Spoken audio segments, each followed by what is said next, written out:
Eso está descrito en la Ley de Procedimiento Administrativo. Pero el Tribunal Constitucional va a decir algo muy interesante. La aclaración de los actos administrativos que presenten contradicción o ambigüedades en cuanto a conceptos oscuros o cualquier error material de carácter numérico, gramatical o mecanográfico, así como la complementación de las omisiones esenciales vinculadas a aspectos formales. La procedencia del pedido de ambas figuras jurídicas de ninguna forma afectará el contenido de la resolución. De lo contrario, se ingresaría a suplir la interposición de un recurso previsto en la ley. Pero, ¿qué dice aquí?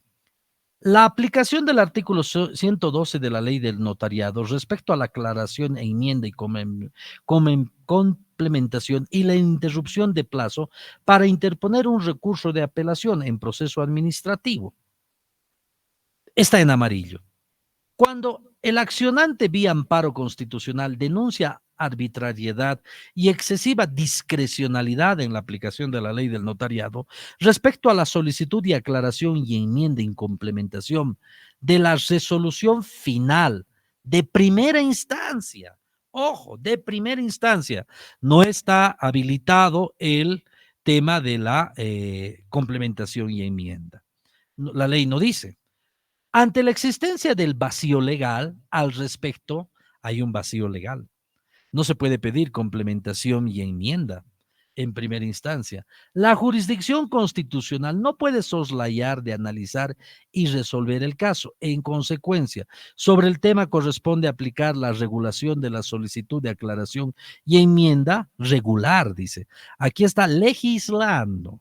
El Tribunal Constitucional está legislando y complementación establecida para la resolución del tribunal sumarial, o sea, para la segunda instancia, prevista en el artículo 112. En concordancia al artículo 36 del Reglamento de Procedimiento Administrativo, bajo criterio de supletoriedad establecido por el artículo 280 de la Ley de Procedimiento Administrativo. Aquí el Tribunal Constitucional está ordenando y dice, primero, está bien, la ley no dice que debe haber complementación y enmienda en la resolución de primera instancia, pero vamos a generar. Debe aplicarse supletoriamente la ley de procedimiento administrativo. Listo, solucionado. Hoy en día se sabe, se aplica la ley de procedimiento administrativo a procesos disciplinarios, cuando corresponda. Y ayer vimos el artículo 35 del 2189, que también reconoce, así que no hay donde perderse, ¿no? Bien, continuemos. Aquí tenemos otra sentencia constitucional que cambia completamente ese paradigma de la tipicidad y la taxatividad. Es la sentencia constitucional 0486-2020-S2. ¿Qué es lo que pasa? Vamos a ir un poco a entrar en análisis teleológico y jurídico. Aquí hay un notario que ha creado los famosos guión A y guión B en el servicio notarial. ¿Qué es lo que sucede? ¿No? Hay algunos notarios que estilan poner escritura pública 320-A 2024, 320-B 2024. Bueno, le inician un proceso disciplinario al notario y dicen, eso no está determinado en la norma, dice que la generación de los números de escrituras públicas es secuencial, ¿no? No es alfanumérico. El notario se queja y dice, falta de tipicidad, falta de taxatividad. Está bien, está muy bien, hasta que la dirección del notariado les responde algo muy interesante. Eso es fundamento. Permítame, lo hice perder. Permítame un minuto.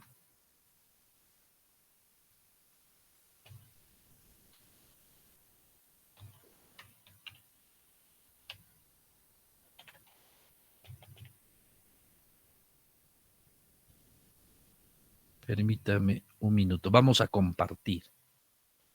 Ah, no estoy compartiendo. Avísenme, pues, colegas, avísenme. Ya ha cambiado de sentencia. Muy bien. Voy a compartir en pantalla esta sentencia. Avísenme si no cambio de sentencia. Aquí está. Bueno. La sentencia constitucional 486-2020 S2. Miren, el notario se queja y dice, falta de tipicidad y taxatividad. En ningún lugar dice que es una falta disciplinaria del notario poner guión A y guión B. Y la dirección del notariado asertivamente fundamenta, motiva y responde en el proceso disciplinario. Le dice, la frase riguroso orden cronológico que genera un número de orden secuencial en la redacción de las disposiciones legales citadas determina que cada acto notarial debe diferenciarse numéricamente uno del otro. Lo contrario permitiría el nacimiento a la vida jurídica de documentos inciertos, duplicados, dudosos en cuanto a la idoneidad en tiempo y espacio, vulnerando la cronología, vulnerando el orden secuencial establecido en la ley del notariado. La creación de guión A y guión B podría originar el guión C hasta el Z, creando así un desorden de la cronología y numeración de los archivos notariales, afectando la credibilidad pública del servicio notarial. En cuyo mérito, en virtud al principio de legalidad instruido en el artículo de la ley del notariado, los notarios deben emplear un riguroso orden cronológico en la asignación numérica de cada acto notarial, creando documentos exclusivos y de fácil identificación, cumpliendo el imperativo legal. Bien, el notario se queja, nos vamos al fundamento del fallo. Dice los notarios no, pero eso falta de tipicidad, taxatividad, etcétera, etcétera. Y finalmente, ¿qué es lo que hace el Tribunal Constitucional? Bueno, en primera instancia dice, confirma la resolución. ¿Qué quiere decir? No les han dado la tutela, ¿no? Cuando ha habido el amparo, no les han dado la tutela y en Sucre confirman y deniegan la tutela, ¿no? Pero ¿qué es lo que sucede? En este caso, está bien, no hay tipicidad, no hay taxatividad, pero es razonable, es lógico. ¿Qué seguridad jurídica podría tener crear un guión A, un guión B? Y más en el servicio notarial, ¿no? Aunque los notarios del, se quejaron de la falta de tipicidad, el Tribunal Constitucional en esta resolución que ustedes la pueden leer dice, este argumento que ha hecho la dirección del notariado es fundamentación, es argumentación jurídica y en consecuencia se debe entender como que ha habido la motivación y la razonabilidad suficiente para entender que el notario ha cometido un error y que ese error, si en el Tribunal Constitucional lo hubieran dejado pasar, sería pues un precedente. Bueno, algunos notarios han usado ese guión A y guión B en otro tiempo, antes de que haya el sistema informático del notariado, para crear actos fraudulentos, ¿no? Un cliente iba y decía, mira, necesito una escritura pública de hace unos 3 meses o 6 meses, ¿no? Allá vamos a hacer, le voy a poner guión A, guión B. Entonces, ese es el problema y eso se les explicó amparo y bueno, el tribunal o la sala constitucional en la ciudad que fue este amparo entendió y dijo sí, y ustedes pueden leer más abajo de la sentencia, donde dice que la fundamentación de la dirección del notariado ha estado técnicamente motivada y justificada. Y en consecuencia, no ha lugar, ¿no? Pero miren esta parte, por ejemplo, duplicidad en la numeración de registros de siete documentos notariales. O sea, a este notario le han encontrado no solamente un A, un B, sino le han encontrado ese A y B, pero en 7 escrituras públicas, ¿no? Bueno, el notario, si ustedes podrían leer toda la sentencia, dice, ha sido un error, un lapsus calamis, una lapsus brutis. Sí, eso se puede creer de uno, pero no pues de 7, ¿no? O sea, no de 7, no es razonable, no es lógico. Ya, muy bien. Los notarios de fe pública son responsables disciplinariamente, ¿no? Entonces, aquí, por ejemplo, esta sentencia aparentemente contradice, ¿no? Y dice, a ver, un ratito aquí hay un problemita. Eh, por un lado, el Tribunal Constitucional dice que debe haber tipicidad y taxatividad. Pero ¿qué ha pasado en este caso? ¿Qué es lo que ha sucedido? Bueno, lo que ha sucedido, colegas, es que en el derecho administrativo emerge, como también en el derecho penal, en el derecho civil, emerge la razonabilidad, la fundamentación. Por eso los juristas estudiamos 5 años para que nos den conceptos, nos den idea, como un artesano, un carpintero, no sé, un alfarero crea una vasija, el pintor crea un cuadro, el carpintero crea un mueble muy bonito con detalles. El abogado también con sus memoriales, con lo que habla, con lo que escribe, tiene que tener la capacidad de crear. En ese momento, la gente que trabajaba en la dirección del notariado fue muy creativa, muy intelectual. No sé cómo será ahora, desconozco, ¿no? Pero en su momento, algo que podía caerse por la falta de tipicidad y taxatividad, al darle un fundamento muy sencillito y decir, señores magistrados, el hecho de crear guión A, guión B, luego va a permitir crear guión S o C, perdón, hasta la Z. Va a crear inseguridad jurídica.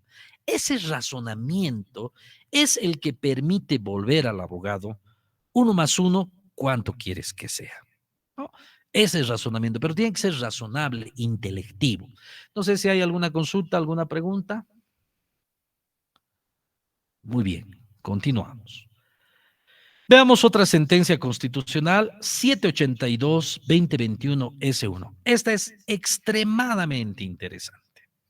También es del servicio notarial, pero es extremadamente interesante. En esta sentencia, el Tribunal Constitucional revoca toda la resolución de primera y segunda instancia. Y la vamos a revisar acá. Vamos a irnos al por tanto. Por tanto, concede la tutela solicitada respecto al sumario, al sumariante, por haberse lesionado el derecho al debido proceso en su elemento de fundamentación, motivación, valoración de la prueba, por lo que se deja sin efecto la resolución de primera instancia, así como la resolución de segunda instancia. Anulan absolutamente todo. Pero bueno, esto no es común ver, pero ¿qué es lo que ha pasado? Aquí ha habido una actitud que no han valorado la prueba. Vámonos al fundamento del fallo. La valoración de la prueba por cualquier autoridad, sea judicial o sea administrativa, es determinante.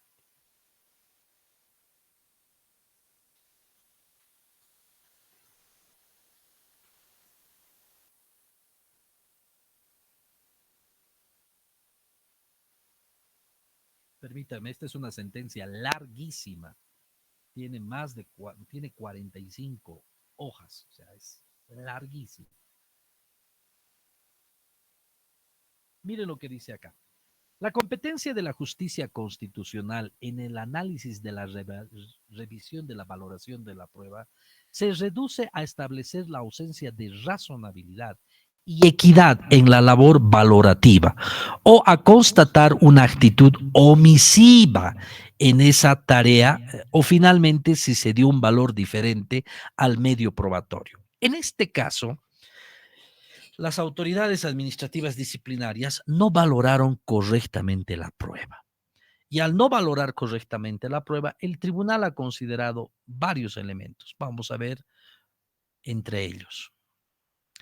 La sentencia constitucional moduló la línea jurisprudencial de referencia y eliminó el requisito de la carga argumentativa exigida para el análisis de fondo, señalando que las reglas interpuestas a la parte accionante referida a explicar de modo sistemático y metodológico la irrazonabilidad, inequidad, omisión arbitraria o la valoración equivocada de la prueba constituyen instrumentos argumentativos no causales de denegatoria de la acción de amparo constitucional.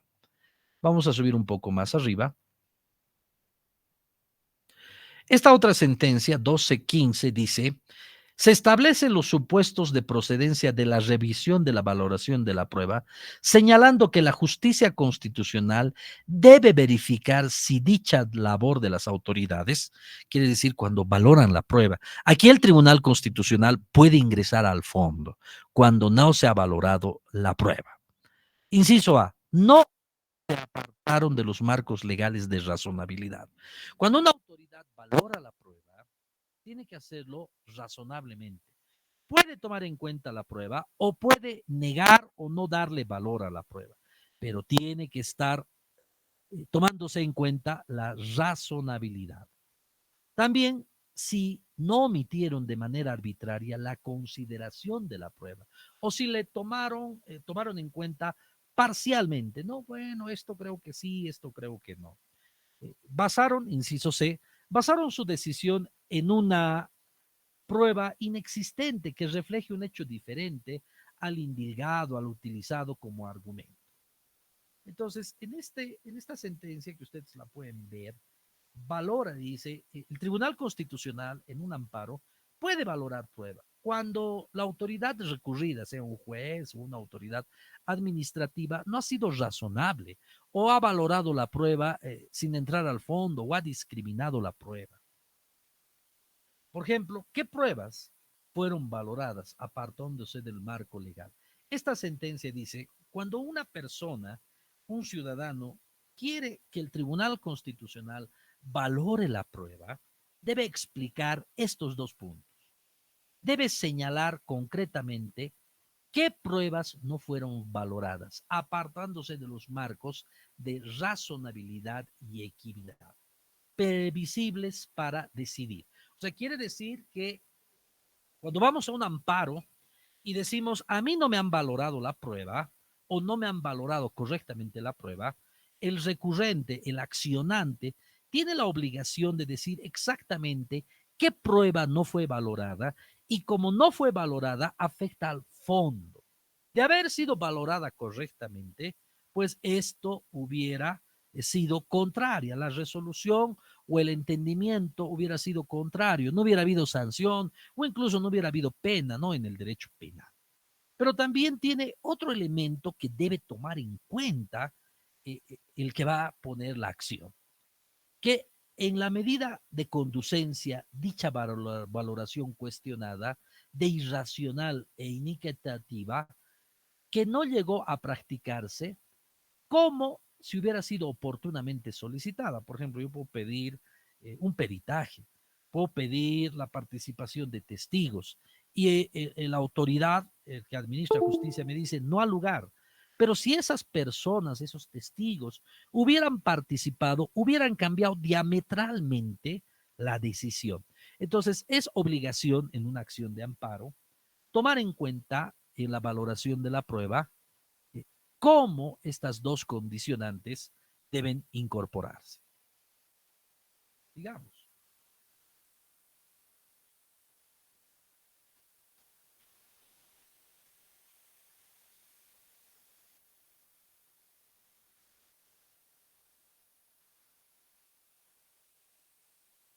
el tribunal ha resaltado que las decisiones que adopten los órganos internos, quiere decir los que administran justicia, pueden afectar derechos humanos. Ah, miren, pueden afectarse derechos humanos con las decisiones en la administración de justicia, que deben estar debidamente fundamentadas, pues lo contrario serían decisiones arbitrarias.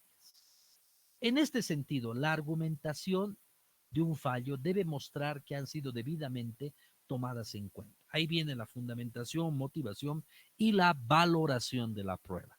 Cuando se afecta uno de estos elementos o los tres, por ejemplo, la autoridad no ha fundamentado, es violación a derechos humanos.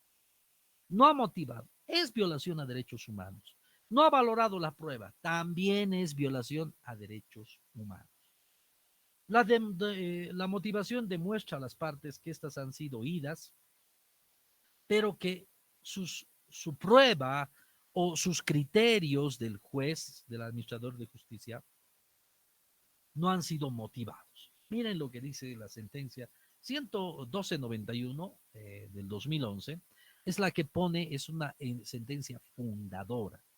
El fallo debe dictarse necesariamente con arreglo a derecho, esto con la debida fundamentación, que consiste en la sustentación de la resolución en una disposición soberana. La fundamentación se refiere específicamente a la ley. ¿Cuál es la norma? ¿Cómo se está fundamentando la norma? ¿Cuál es la que debe tomarse en cuenta? Yo como autoridad, como juez, en base al artículo tal que dice tal cosa. Esa es la fundamentación.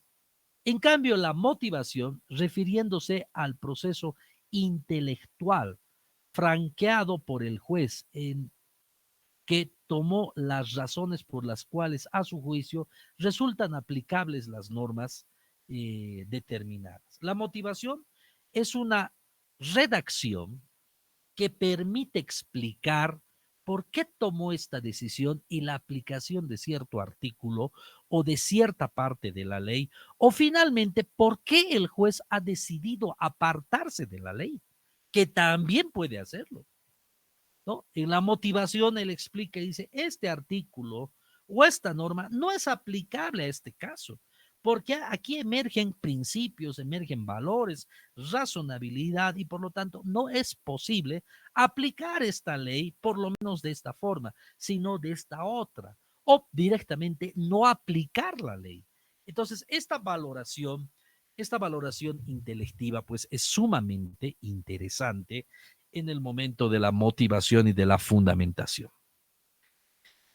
Continuemos. La motivación es ese proceso intelectual para conceder el derecho para la solución en cualquier caso que el juzgador debe lograr convencer con solidez que su decisión ha sido debidamente motivada y fundamentada.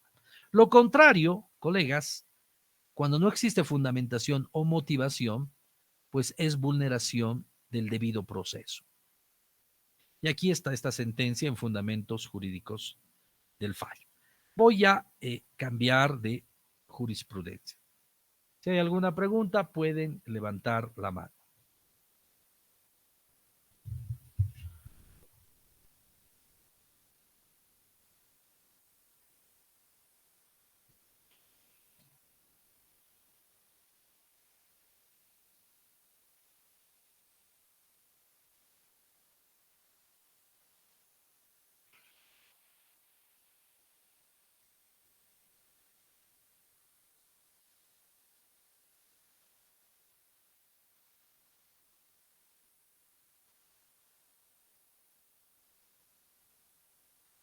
Muy bien.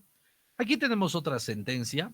Eh, para no confundirnos, esta es la sentencia 256, quebrado 2021 S4.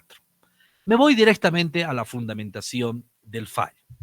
¿Qué es lo que dice acá? Y esto es extremadamente interesante. El debido proceso en su dimensión sustantiva, su vinculación con la prohibición de ejercicio arbitrario del poder y la necesidad, escuchen esto, y la necesidad de razonabilidad de la decisión de un caso concreto. Ese razonamiento, ese pensamiento, esa abstracción, es una obligación del que administra justicia. Y aquí también tenemos un papel muy importante los abogados, porque en el momento nosotros podemos obligarle al juez a razonar. Tal vez el juez quiere razonar con la letra muerta de la ley, pero si el abogado tiene la capacidad de argumentar, de fundamental, de tal forma que llegue al convencimiento, el propio juez puede retirar su concepción, incluso retirarse del entendimiento legal. Pero leamos, por favor. El debido proceso se encuentra reconocido por la Constitución, ahí están los artículos, pero aquí te dicen algo interesante. El artículo 8 de la Convención Americana de Derechos Humanos, el Pacto de San José de Costa Rica, y el 14 del Pacto Internacional de Derechos Civiles y Políticos, en el entendido de que la jurisprudencia constitucional, como derecho de toda persona a un proceso justo y equitativo, en el que sus derechos se acomoden a lo establecido por disposiciones jurídicas generales aplicables a todos aquellos que se encuentran en una situación similar, es decir, comprende el conjunto de requisitos que deben observarse en instancias procesales, a fin de que las personas puedan defenderse adecuadamente ante cualquier tipo de acto emanado del Estado que pueda afectar derechos reconocidos por la Constitución, así como convenios y tratados internacionales. Esta otra sentencia dice, el debido proceso se configura como un estándar de justicia en que resguarda el principio constitucional de prohibición de ejercicio arbitrario del poder. ¿Qué es el ejercicio arbitrario del poder por la administración de justicia? No es la coima, por si acaso, ¿ya? El ejercicio arbitrario del poder es que las decisiones de los que administran justicia violen el debido proceso. ¿Y cuándo violan el debido proceso? Cuando no hay fundamentación, cuando no hay motivación, cuando no explican las razones. Eso es un ejercicio arbitrario del poder. De acuerdo a lo señalado, se colige que el Estado plurinacional de Bolivia, la dimensión material del debido proceso en cuanto a las sentencias judiciales o incluso administrativas se puede aplicar, exige que éstas sean justas y aseguren el valor de igualdad, aspecto que les tomará o tornará razonables y respetuosas en el bloque de constitucionalidad imperante. En este contexto, la inobservancia de los valores plurales supremos por parte de las sentencias deberán ser tuteladas a través de la acción de amparo. El mismo tribunal te dice, cuando el que administra justicia no aplica la referida justicia, el valor igualitario, no toma en cuenta tu prueba, no razona, no fundamenta, no explica, pues la vía es el amparo. La vía es el amparo. Aquí hay este párrafo también es importante, o por lo menos parte de este párrafo. Dicho entendimiento sobre el debido proceso sustantivo tiene directa vinculación con el principio de prohibición de ejercicio arbitrario del poder, que en su marco de nuevo modelo de Estado vigente, a partir del actual que la norma suprema sustenta en su diversidad de principios estructurales de todo sistema normativo, como de actos de vida social, cuya característica principal plena son derechos fundamentales individuales. En este sentido, el valor supremo del Estado, de tal manera que el ejercicio del poder se encuentra condicionado a la observancia del bloque de constitucionalidad, únicamente por las reglas jurídicas del rango supremo. No solamente la Constitución regula, sino también, y esto es lo que quiere decir, sino también por principios y valores supremos destinados a la materialización del vivir bien. Miren colegas, quiero que entiendan muy bien esta redacción. Dice, no se encuentra compuesto únicamente por reglas jurídicas de rango supremo. O sea, no solamente se encuentra la actividad humana regulada por la ley y por la Constitución. No se olviden que la Constitución es la norma suprema del ordenamiento jurídico. Quiero que leamos de nuevo esto. Dice, en el marco del sistema jurídico plural destinado a consagrar el vivir bien como valor supremo del Estado, de manera que el ejercicio del poder, que es eso, administrar justicia, el poder que tienen los ministros, el presidente, se encuentra condicionado a la estricta observancia de normas de bloque de constitucionalidad imperante, el cual no se encuentra compuesto únicamente por reglas de rango supremo. Estoy tratando de explicar lo más básico posible, sino también por principios de valores supremos. El propio Tribunal Constitucional dice, no solo es la ley por la ley, no solo es la Constitución por la Constitución, no solamente son los tratados por los tratados, sino que hay valores supremos destinados a la materialización de vivir bien, como fin esencial del Estado. Por ellos, la igualdad, la justicia, la complementariedad, la dignidad, el respeto, el equilibrio, la reciprocidad y la justicia social, los cuales a su vez, en el marco de la interculturalidad, se comprometen a los valores éticos. Lo que decía la primera clase, que fue el día martes, compañeros. Muchos abogados, especialmente algunos jueces, dicen, lo único que vale es lo que dice la ley. No, no es lo único que vale. Lo único que vale es lo que dice la Constitución. No, hay otros principios y valores supremos destinados a materializar el vivir bien. Entonces, aquí es el momento medular de estos 4 días, donde estoy demostrando de que la ley se tiene que cumplir. Cierto, no estoy diciendo que no se cumpla la ley, cuidado, piensen que una apología, una anarquía total, no existe otra forma que los seres humanos no podamos vivir o podamos vivir fuera de la ley. Tenemos que vivir con la ley, pero también existen otros principios y valores supremos. Y así lo dice el Tribunal Constitucional. No sé si hay algún criterio, alguna valoración, compañeros, alguna pregunta que, bueno, en estos días tal vez no han podido preguntar o tal vez algo pasó y, y digamos, no se pudo responder o se les ocurrió en la noche, como alguna vez me dijeron, doctor, tengo una pregunta, pero es de hace 2 semanas. No sé si hay alguna cuestionante, alguna pregunta. Los escucho, compañeros.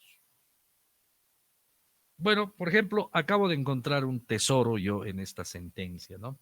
Esta parte que no la había visto con tanta claridad. Por ejemplo, lo que yo voy a hacer y les voy a mostrar es un poquito, es un tip personal, pero bien vale la pena mostrarles un poco, ¿no?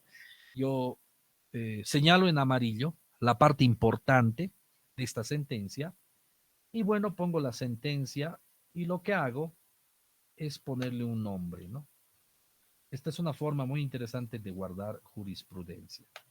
Por ejemplo, le voy a poner aquí el título de eh, valores, valores supremos superiores a la norma. ¿Por qué? Porque el Tribunal Constitucional lo dice. Mañana podría estar en un proceso judicial donde me interese a mí resaltar que hay otros valores más importantes que la ley, valores supremos superiores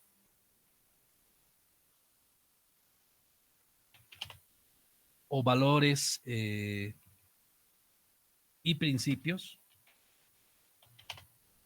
superiores a la norma.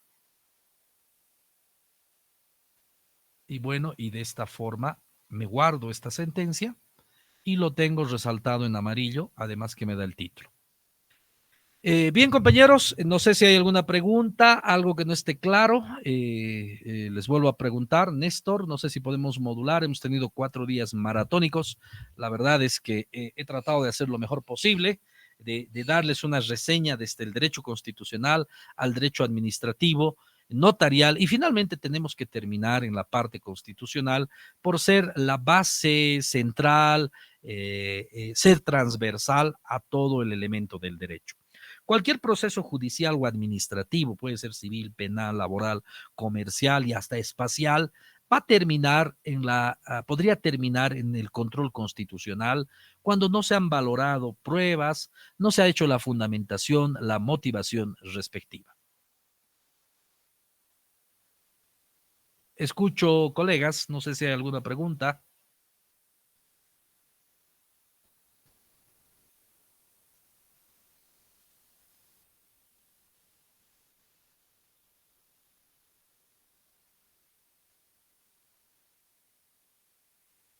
Bueno, creo que no, ¿no? Entonces, no me queda más que despedirme, compañeros, agradecerles a todos ustedes. Creo que ayer o anteayer di mi teléfono. Cualquier consulta que tengan, colegas, no hay ningún problema.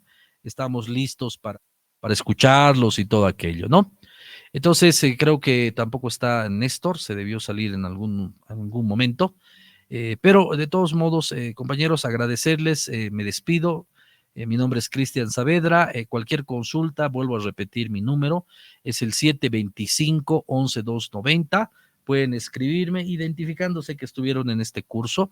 Puedo pasarles algunas de estas sentencias, aunque ya les he dado los números, pero no las van a encontrar en el Google. Muchas de estas sentencias no están en el Google. Así que necesariamente tienen que entrar a la página del Tribunal Constitucional para lograrlas descargar. ¿Está bien? Bueno, agradecerles, muy buenas noches a todos ustedes. No puedo decir que los he conocido porque no nos hemos visto, pero seguramente en algún otro curso más adelante podremos compartir conocimiento y experiencia. Muchas gracias, buenas noches.